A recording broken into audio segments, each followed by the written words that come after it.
આગામી તારીખ 5 અને 6ના રોજ જ્યારે ઈદ એ મિલાદ તેમજ ગણેશ વિસર્જનના ધાર્મિક પ્રસંગો યોજાનાર હોય તે અન્વયે આજરોજ મહુવા ટાઉનમાં પોલીસ સાથે ફૂટ પેટ્રોલિંગ કરવામાં આવ્યું તેમજ કાયદો અને વ્યવસ્થાની પરિસ્થિતિની સમીક્ષા કરવામાં આવી.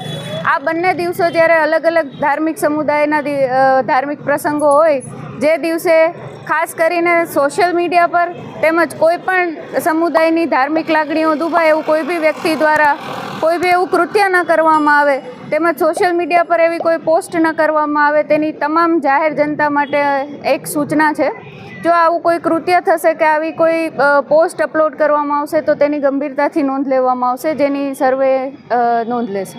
સાવધાની રૂપે આપણે શું જનતાને મેસેજ આપવામાં આવશે? સાવધાની રૂપે કે સ્પેશિયલી જ્યારે ગણેશ વિસર્જનનો બંદોબસ્ત છે, ગણેશ વિસર્જનના બંદોબસ્તમાં પોલીસને કોઓપરેશન આપજો. બંદોબસ્ત સમયે કાયદો અને વ્યવસ્થાની પરિસ્થિતિ જળવાઈ રહે તેનું તમામ પોલીસ તેમજ નાગરિકો જે સિટીઝન્સ છે તમામ સાથે મળી અને આ બાબતનું ધ્યાન રાખશે.